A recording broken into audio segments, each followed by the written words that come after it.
Hello guys, आपका स्वागत है आपके अपने YouTube channel PS maths classes में।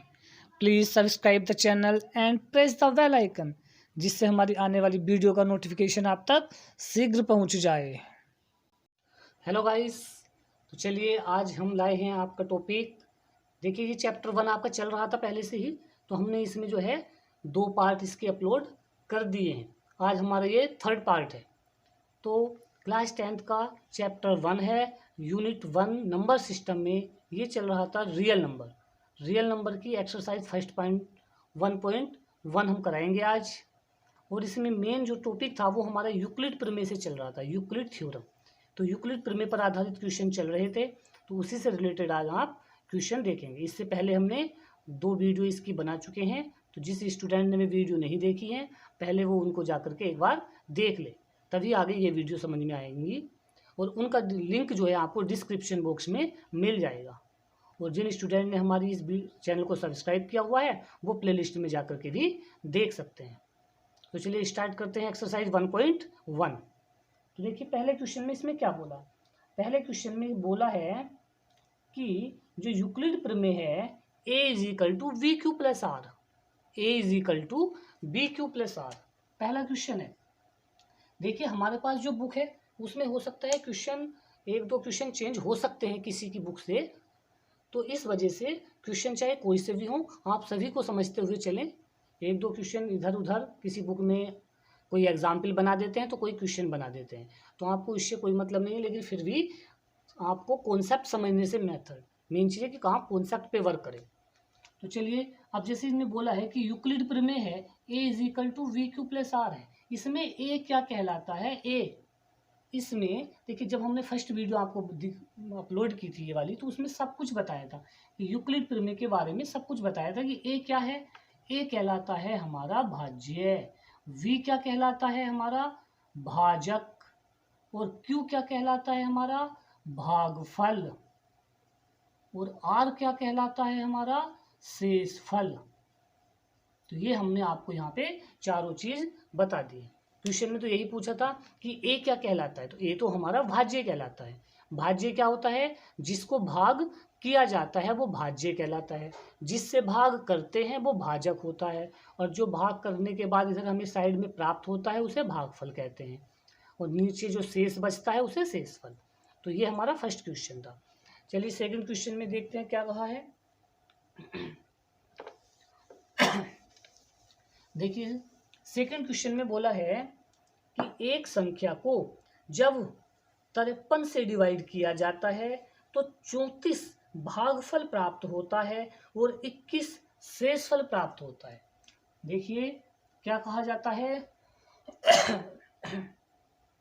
जब किसी संख्या को 53 से भाग किया जाता है, तो देखिए भाजक क्या बोल दिया हमारे इसमें, भाजक बी 53 है, भागफल जो हमें भागफल प्राप्त होता है उसको हम क्यू से डिनोट करते हैं, और वो क्या बताया है हमें 34, और जो हमारा रिमाइंडर है शेषफल वो बताया है 21। शेष क्या बताया है हमारा, रिमाइंडर 21 बताया है। तो वह संख्या बतानी है, संख्या बताने का मतलब ए की वैल्यू निकालनी है।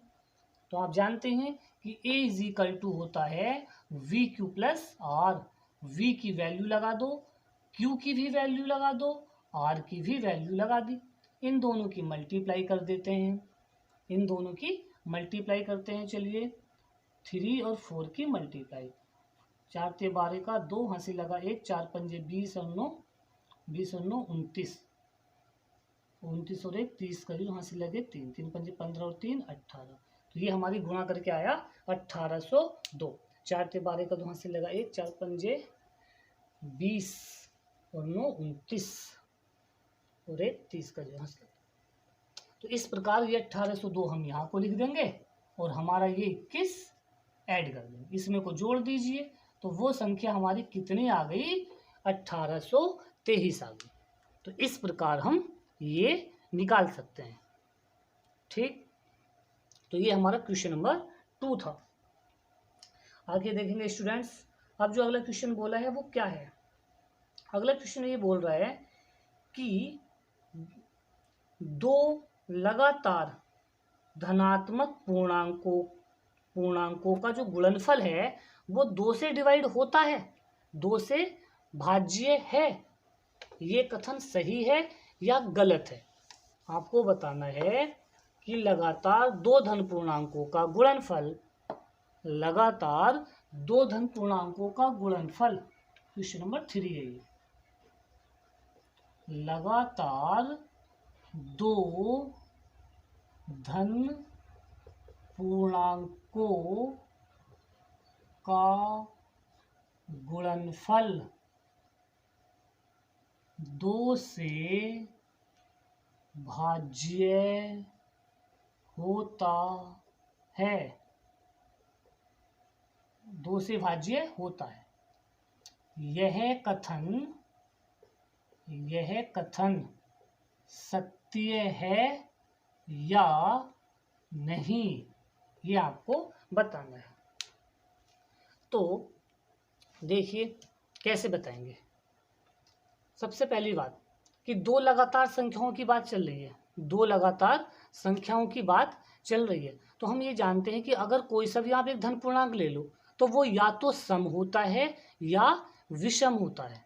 कोई भी अगर आप एक धनात्मक संख्या ले लो तो या तो वो सम होगी या क्या होगी, विषम होगी। 2 ही संख्या होती हैं, सम या विषम। ठीक, तो अब हम यहाँ लिखेंगे, आंसर में लिखेंगे हम जानते हैं कि कोई भी धन पूर्णांक या तो सम या विषम होता है। ठीक, अब हम यहाँ क्या करते हैं, माना n एक धन पूर्णांक है। अब हमने मान लिया कि n एक धन पूर्णांक है और सम है, ठीक है। तो इसलिए अब हमने जब n एक सम संख्या मान ली, और सम संख्या को किस चीज से, 2q से डिनोट करेंगे, क्योंकि जिसके गुणा में 2 होता है तो वो क्या कहलाती है, सम संख्या कहलाती है। अब देखिए n होगी हमारी एक सम संख्या।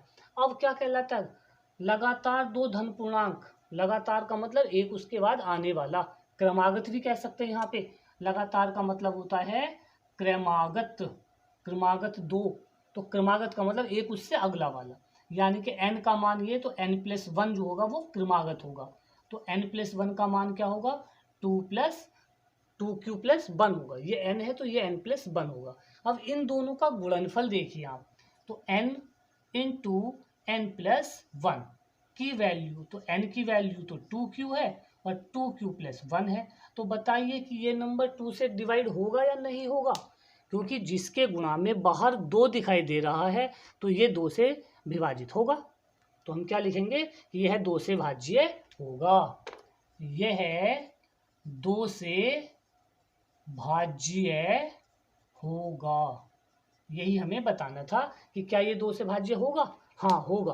तो क्या आंसर आया, होगा। बट एक बात बताइए, हमने यहाँ तो माना था इसे सम, अगर हम इसे मानते विषम तो कंडीशन क्या हो सकती थी, चलिए वो भी देखते हैं। आप इसको पोंछ करके एक बार उतार लेना। उसके बाद आप देखते हैं, अभी तो हमने उसको, हाँ जो अभी हमने डाला था उसको आप केस फर्स्ट करके डाल देना। इसमें लिख लेना केस सेकंड, इसमें आप लिख लेना केस सेकंड। केस सेकंड में लिखेंगे कि यदि n एक विषम धन पूर्णांक है, विषम धन पूर्णांक है, 2 ही कंडीशन बनती है, तो सम या विषम। अब के हमने n को क्या मान लिया है, विषम मान लिया, यानी कि 2q+1। विषम संख्या को किस चीज से लिखते हैं, 2q+1, क्योंकि सम संख्या में 1 जोड़ दो या 1 घटा दो तो वो विषम हो जाती है। तो ये हमारी विषम संख्या है। तो n = 2q+1 है। इसका जो अगला क्रमागत नंबर आएगा वो n+1 होगा, तो वो 2q+1, इसमें को 1 जोड़ दो तो क्या बन गया, ये 2q+2 बन गया, यानी कि 2 तो बाहर कॉमन ले लो तो क्या बन गया, 2q+1 आ गया। ओके, अब इन दोनों का गुणनफल की बात कर रहा है, तो n और n+1 का गुणनफल, n का मान कितना है 2q+1, इंटू में 2 और q+1। अब देखिए इनका जो गुणा रखा हुआ है उसके गुणा में 2 है, तो जिसके गुणा में 2 होता है तो वो संख्या 2 से भाज्य होती है। तो यह भी 2 से भाज्य है, यह भी 2 से भाज्य है। तो लास्ट में आप वो लिख देना कि जो क्वेश्चन में दिया है, क्या लिख देंगे, अतः निष्कर्ष निकलता है कि क्रमागत दो धन पूर्णांकों का गुणनफल 2 से भाज्य होता है। ओके, ये लाइन आपको नीचे लास्ट में लिखनी है। क्या लिखनी है, अतः स्पष्ट है कि क्रमागत दो धन पूर्णांकों का गुणनफल 2 से भाज्य होता है। ओके, आपको ये समझ में आया होगा क्वेश्चन, थोड़ा सा लेंथी क्वेश्चन था लेकिन ये हमने पूरे इस प्रकार डिटेल से आपको समझा दिया। तो नेक्स्ट क्वेश्चन देखते हैं, इसका 4th क्वेश्चन। देखिए स्टूडेंट्स, अब आपके सामने ये 4th क्वेश्चन है। दिखाइए कि कोई भी धन पूर्णांक 3q, 3q+1 या 3q+2 के रूप का होता है जहाँ q एक पूर्णांक है। तो ये हमें सिद्ध करना है, दिखाना है। तो ऐसी कंडीशन में अपना वही यूक्लिड प्रमेय के अकॉर्डिंग हम मानते हैं कि क्या लिखेंगे, यूक्लिड प्रमेय से, यूक्लिड्स थ्योरम से क्या जानते हो, a = vq+r होता है। ठीक, अब इसमें हम v का मान, जो ये हमारा v है ना, डिवाइजर, भाजक, इसका मान हम अपने आप कुछ भी रख लेते हैं क्वेश्चन के अकॉर्डिंग। इस क्वेश्चन में आपको 3 दिखाई दे रहा है, क्योंकि 3q दिखाई दे रहा है ना, 3q, तो हम b को क्या रखेंगे, 3 रखेंगे, तभी तो 3q बनेगा। तो बस यही ध्यान रखना होता है कि हम इस b का मान क्या रखें, क्वेश्चन को देख करके पता चलता है। तो हमने यहाँ लिखा कि माना b = 3, तब अगर हम v को 3 मानेंगे तो जो हमारा r का जो मान होगा ना, वो 0 से लेकर के 3 से छोटा छोटा होगा, क्योंकि कभी भी रिमाइंडर जिससे हम डिवाइड करते हैं उससे बड़ा नहीं आता, ना ही वो आता है।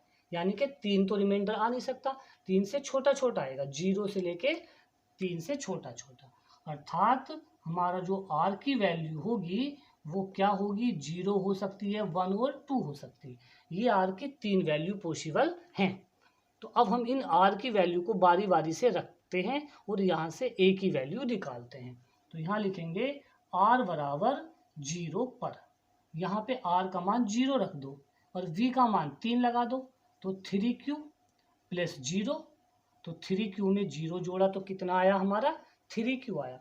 अब r का मान 1 लगाएंगे हम, तो r = 1 पर, अब r का मान 1 लगा दीजिए, तो r = 1 पर, फिर a बराबर देखिए 3q, r का मान 1 लगा दिया, b का मान 3 ही चलता रहेगा, तो अब हमारा देखो ये आ गया a का मान। ठीक, अब आपको दिखाई दे रहा होगा कि ये जो हमारी a की जो संख्या निकल के आ रही है वही आ रही है जो क्वेश्चन में बताई गई थी। देखो 3q आई, पहली 3q, दूसरी क्या थी 3q+1।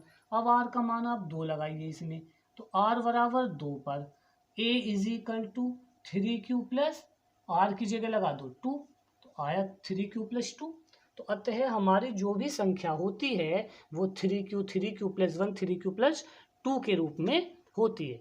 तो यहाँ पे लास्ट में वही लाइन लिखनी होती है जो क्वेश्चन में दी होती है। क्या लिखेंगे, अतः स्पष्ट है कि कोई भी धन पूर्णांक 3q, 3q+1 या 3q+2 के रूप में होता है जहाँ q एक पूर्णांक है।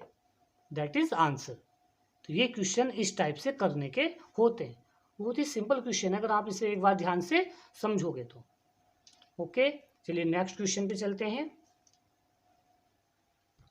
देखिए स्टूडेंट्स, नेक्स्ट क्वेश्चन है 5। दिखाइए कि प्रत्येक धनात्मक पूर्णांक 4q+2 के रूप में होता है। ये क्वेश्चन भी सेम एज 4 के जैसा ही है, बस यहाँ पे 4 बना दिया है, वहाँ पे क्या था हमारा 3 था। तो इस क्वेश्चन को हम सेम वैसे ही करते हैं जैसे कि भी आपने पिछला वाला क्वेश्चन देखा था। तो फिर यही लिखेंगे हम अपना यूक्लिड थ्योरम से, यूक्लिड्स थ्योरम, यूक्लिड थ्योरम से क्या जानते हैं, a is equal to we Q plus r ये होता है। अब हमने इसमें बताया था आपको कि ये जो b होता है, इसमें b वो हम अपने अनुसार कुछ भी रख सकते हैं, और वो हम कैसे रखते हैं, क्वेश्चन को देख करके। क्वेश्चन में क्या दिया हुआ है वहाँ पे 4, तो हम यहाँ लिखेंगे कि माना v इज इक्वल टू 4, और जब v को हमने 4 माना तो इसीलिए r की जो वैल्यू होगी वो 0 से बड़ी होगी, यानी कि 0 से लेकर के 4 से छोटा छोटा मान होगा। अर्थात क्या क्या हो सकता है r का मान, 0 भी हो सकता है, 1 भी, 2 भी, 3 भी, तो ये 4 मान पॉसिबल हैं। ठीक, तो अब हम बारी बारी से ये मान इसमें रखते हैं। तब r बराबर 0 पर, अब r का मान हम इसमें 0 रख रहे हैं, तो a का मान निकालिए, b का मान तो 4 है, तो ये आ गया 4q, और r का मान 0 लगा दिया, तो कितना निकल के आया, 4q आया। r बराबर 1 पर लेंगे, अब हम r का मान 1 लगाइए इसमें को, तो a बराबर 4q प्लस 1 आ जाएगा ये। उसके बाद r बराबर 2 लीजिए, जब r बराबर 2 लेंगे तो 4q प्लस 2 आ जाएगा। उसके बाद r बराबर 3 लीजिए, तो a बराबर क्या आ जाएगा, 4q प्लस 3 आ जाएगा। ठीक, तो इससे ये पता चलता है कि आप देख रहे होंगे कि r का मान पहले 4q आया, फिर 4q प्लस 1, 4q प्लस 2 भी तो आया है, और क्वेश्चन में यही कहा था कि 4q प्लस 2 आएगा, तो 4q प्लस 2 आया है।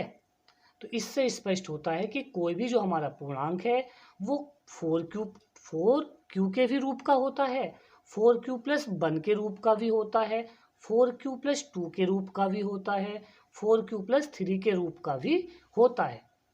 ओके, तो हम यहाँ लास्ट में वही लाइन लिखते हैं कि अतः इससे स्पष्ट है कि प्रत्येक धनात्मक पूर्णांक 4q प्लस 2 के रूप में होता है। ओके, तो ये क्वेश्चन नंबर 5 था। नेक्स्ट क्वेश्चन देखते हैं 6। देखिए स्टूडेंट्स, क्वेश्चन नंबर 6 है हमारा, दिखाइए कि किसी विषम धन पूर्णांक का वर्ग 8m प्लस 1 के रूप का होता है जहां m एक पूर्ण संख्या है। तो देखिए इसको हम किस तरीके से लिखते हैं। सबसे पहले हम यहाँ लिखेंगे, हम जानते हैं कि, क्या जानते हैं कि 4m एक सम संख्या है, 4m एक सम संख्या है।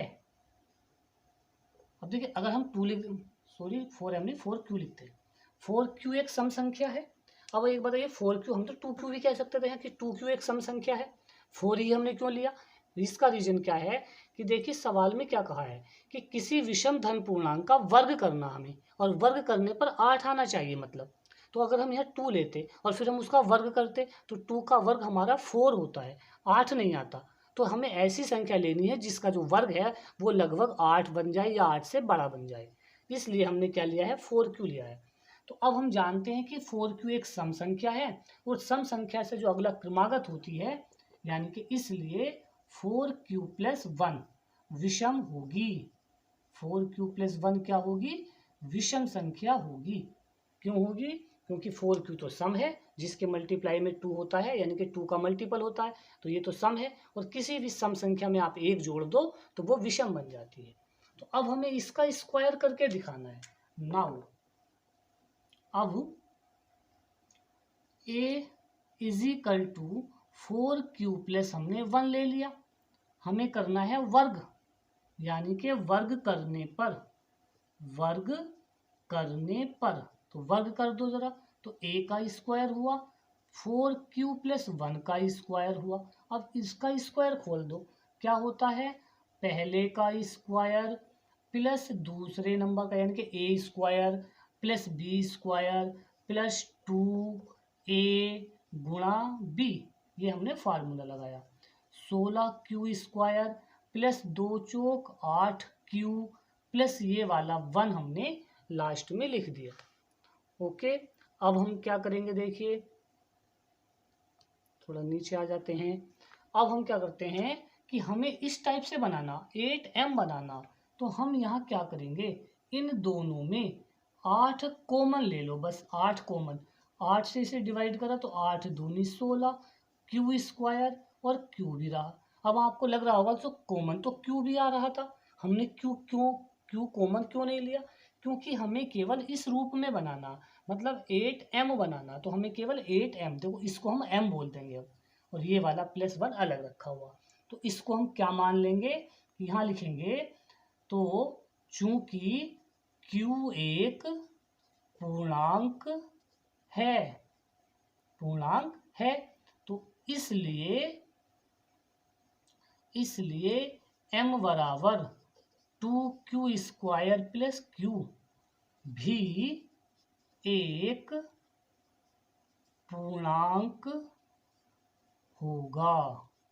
मतलब अगर q एक पूर्णांक है तो 2q² प्लस q भी क्या होगा, एक पूर्णांक होगा हमारा। तो इसको हमने क्या मान लिया, m मान लिया, तो ये हमारा बन गया 8m प्लस 1, यानी कि a² जो है हमारा वो 8m प्लस 1 के रूप का है।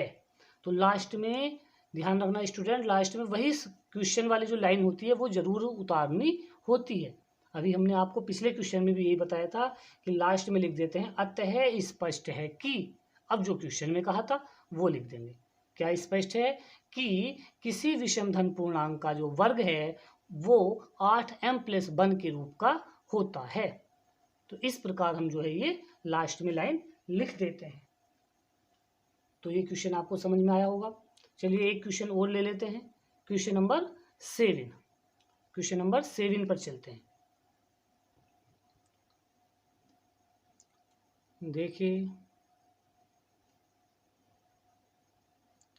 देखिए स्टूडेंट, आपके सामने ये क्वेश्चन है, क्वेश्चन नंबर 7। दिखाइए कि किसी धनात्मक पूर्णांक का वर्ग 5q प्लस 1 व 5q प्लस 4 के रूप में होता है, ये हमें प्रूफ करना है। तो चलिए देखिए, इसमें भी कहा है किसी धनात्मक पूर्णांक का वर्ग है, ये वर्ग की बात चल रही है। तो अब देखिए इसमें वर्ग हमारा, ये वर्ग आया है 5, तो अब हमें यहाँ पर कोई ऐसा नंबर लेना होगा जो उस मतलब उसका जो वर्ग करने पर वो 5 से बड़ा आ जाना चाहिए लगभग, सही है, 5 से छोटा नंबर नहीं होना चाहिए। जैसे कि अगर हम ले लें 2 ले लें, b को हम 2 ले लें तो 2 का स्क्वायर तो 4 होता है, तो 3 ले सकते हैं, 3 का स्क्वायर कितना होता है, 9 होता है। ओके, तो चलिए अभी देखते हैं। तो लिखते हैं हम दोस्तों, क्या लिखते हैं, देखिए यूक्लिड थ्योरम से, यूक्लिड्स थ्योरम से क्या लिखते हैं यूक्लिड थ्योरम को हम, a is equal to we Q plus r, v q होता था, अब के हमने यहाँ m ले लिया, m क्यों ले लिया हमने m इसलिए ले लिया क्योंकि देखो हमें जो लाना है ना लास्ट में वो q के रूप में लाना, तो इस वजह से अगर हम शुरू में ही q मान लेंगे तो लास्ट में हमें, जैसे अभी पिछले क्वेश्चन में हमने किया था वहाँ हमने m में कन्वर्ट कर दिया था, अब के हम इसे m में लेके चल रहे हैं और बाद में q में कन्वर्ट कर देंगे। तो जो हमें लाना होता है वो हम यहाँ पे नहीं मानते हैं। तो अब देखिए, अब हम इसमें v को क्या मानेंगे, v, क्योंकि देखो हमें जो भी मानेंगे हम उसका वर्ग भी करेंगे और वो 5 आ जाए या 5 का मल्टीपल आ जाए। तो देखिए 5 तो किसी के वर्ग में आता नहीं है, तो इसीलिए हम यहाँ जो v को मानेंगे ना वो हम 5 ही लेंगे। माना हमने क्या किया, v को 5 मान लिया, और जब v को 5 लेंगे तो r की जो वैल्यू होगी वो 0 1 2 3 4 हो सकती है। ओके, तो अब हम क्या करते हैं, देखिए इसलिए a की वैल्यू सबसे पहले हम क्या करते हैं, स्क्वायर की बात करी थी, वो कह रहा है स्क्वायर के बारे में, क्या कह रहा है, स्क्वायर के बारे में। तो हम यहाँ लिखेंगे चूंकि a स्क्वायर बराबर बी एम प्लस आर का स्क्वायर, तो अब हम पहले इसका स्क्वायर खोल देते हैं, तो b square m square plus r square plus 2bmr, यानी कि a square plus b square plus 2ab, ये हमने फार्मूला लगा दिया। ओके, अब हम चलते हैं, क्या करेंगे इसमें, देखिए हमें जो भी लाना है वो 5q इसके रूप में लाना, तो हम यहाँ पे अपना r की वैल्यू रख देते हैं पहले, ये हमारा a स्क्वायर है। अब हम यहाँ लिखेंगे r बराबर 0 पर, तो पहले r का मान हम इसमें 0 रखते हैं, तो r का मान 0 रखते हैं तो a स्क्वायर क्या मिलेगा हमें, देखिए, और b क्या है, b, तो b की वैल्यू तो 5 है, वो रखिए, तो b की वैल्यू 5 रखते हैं तो 5 का स्क्वायर 25 m स्क्वायर, r का मान 0 तो ये भी हमारा 0 प्लस 0 हो गया, यानी कि 25 m स्क्वायर आया। तो a स्क्वायर की वैल्यू 25 m स्क्वायर आई, लेकिन हमें क्या दिखाना है, 5q के रूप में दिखाना है, तो हम इसे 5m स्क्वायर ऐसे लिख सकते हैं 25 को, और मान लिया हमने कि 5m स्क्वायर तो एक पूर्णांक है, तो इसको हमने क्या मान लिया, q मान लिया। तो इससे स्पष्ट हो गया कि a स्क्वायर जो है वो हमारा 5q के रूप का है। तो पहली कंडीशन देखो सेटिस्फाइड होगी कि जो भी हमने लिया है उसका जो स्क्वायर है वो 5q के रूप का है, इसीलिए हमने शुरू में m माना था, क्योंकि हमें लास्ट में ये जो बनेगा उसको हम q मान लेंगे। ओके, अब इसका सेकंड वो दिखाने के लिए अब आप r के स्थान पर क्या रखेंगे, अभी हमने 0 लिया था, अब r के स्थान पर हम 1 लेते हैं, तो इसे मिटा देते हैं। ये हमारा इसमें वैल्यू रखी जाएगी हमारी, अब हमारी किस में वैल्यू रखी जाएगी, इसी में वैल्यू रखी जाएगी। आप इसको दोबारा उतारोगे तो लिखोगे r बराबर 1 पर, r का मान 1 रखेंगे अब हम इसमें, तो a स्क्वायर, v का मान 5 ही रखेंगे तो 25m स्क्वायर, r का मान 1 लगाया, यहाँ भी r का मान 1 लगा दो और b का मान 5 लगा दो, तो 5 दूनी 10m आ गया ये।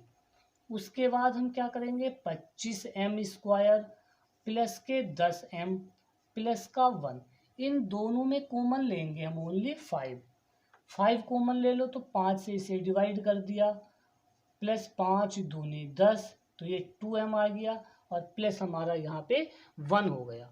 अब हम क्या कर लेंगे इसको, फिर m मान, अपना m तो दिया है तो q के रूप में मान लेंगे, देखो बन गया 5q प्लस 1, फिर यहाँ लिख लेंगे लेट, यानी कि लेट माने माना, तो माना 5m स्क्वायर प्लस 2m को हमने क्या मान लिया, q मान लिया, तो ये क्या बन गया हमारा 5q प्लस ये वाला 1। तो ये हमारा देखो सेकेंड पार्ट प्रूव्ड हो गया, सेकेंड पार्ट यही लाना था हमें, a square is equal to 5q plus 1, तो ये सेकेंड कंडीशन बन गई हमारी। इसी प्रकार अब तीसरी कंडीशन के लिए हम क्या रखेंगे, r की वैल्यू 2 रखते हैं, r की वैल्यू क्या रखेंगे, 2 रखेंगे। अब हम यहाँ लिखेंगे r बराबर 2 पर, अब r का मान 2 रखिए, तो a स्क्वायर बराबर v स्क्वायर तो 25 हुआ, तो 25m स्क्वायर, r का मान जब 2 रखा तो यहाँ पे 4 आएगा, 2 दूनी 4 और 4 पंजे 20 हो गया ये, a is equal to 25m square plus का 20m और प्लस का हमारा 4, इन दोनों में फिर कॉमन ले लो 5, कॉमन तो 5 ले लिया हमने, m भी कॉमन आ रहा है लेकिन हमें m से मतलब नहीं है क्योंकि हमें तो ओनली बाहर 5 दिखाना है, तो 5 से इसे डिवाइड किया, ये आया, और 5 4 जा 20 आया, प्लस के ये वाले 4 अलग रखे हुए हैं, इसको फिर ऐड कर लेंगे हम, तो हमने 5m स्क्वायर प्लस 4m को क्या ऐड कर लिया, q ऐड कर लिया, तो 5q प्लस 4, यानी कि a स्क्वायर का जो मान आया वो हमारा 5q प्लस 4 आ गया, यानी कि तीसरी कंडीशन भी हमारी सेटिस्फाइड हो गई। अब आप जानती हैं लास्ट में क्या लिखना है, अतः स्पष्ट है कि किसी धनात्मक पूर्णांक का वर्ग 5q प्लस 5q प्लस 1 व 5q प्लस 4 के रूप का होता है। तो इस प्रकार आप जो है ये क्वेश्चन कर सकते हैं। आई होप कि आपको ये बड़े अच्छे से समझ में आए होंगे। अगर अभी भी आपके माइंड में कोई डाउट्स हो, कोई कन्फ्यूजन हो, तो आप हमें कमेंट में रिप्लाई करना, हमें आपके कमेंट्स का इंतज़ार रहेगा। ओके, धन्यवाद। चैनल को सब्सक्राइब करें, वीडियो लाइक करें और अपने फ्रेंड्स में शेयर करें।